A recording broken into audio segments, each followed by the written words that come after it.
I say the silence of God. It doesn't mean God is not speaking. Even in silent moment, God is still speaking. The problem is that we think that when God speaks, you must hear a man prophesying you. God can use anything to speak. He can use these situations. He can use whatsoever to speak.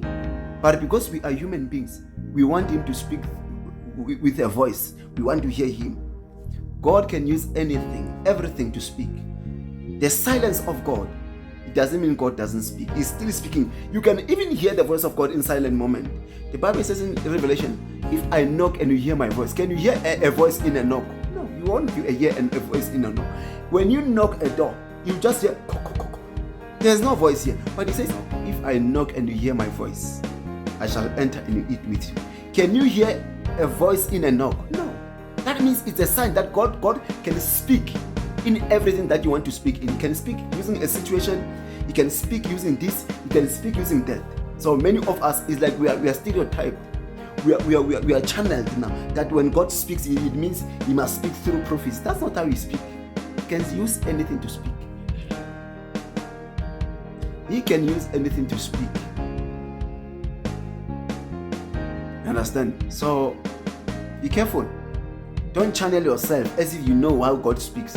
God doesn't speak using a man. He can use even a donkey to speak.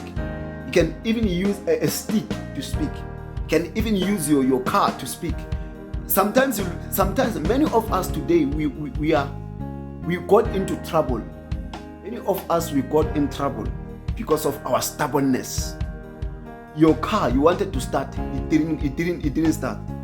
You first called the mechanic, you called this, called that. They messed up your car. God was speaking in that situation. Sometimes you'll be riding with your car, puncture. You are getting angry. Hey, fire the devil, fire. You don't know. God is speaking in that situation. Some of you wanted to travel somewhere. You lost your money. You lost this. Something happened. You got disappointed. God was speaking in that moment. Let us learn to hear the voice of God. Oh my God. Let us learn to hear the voice of God. The voice of God can speak in anything. God can use everything to save you or to prosper you.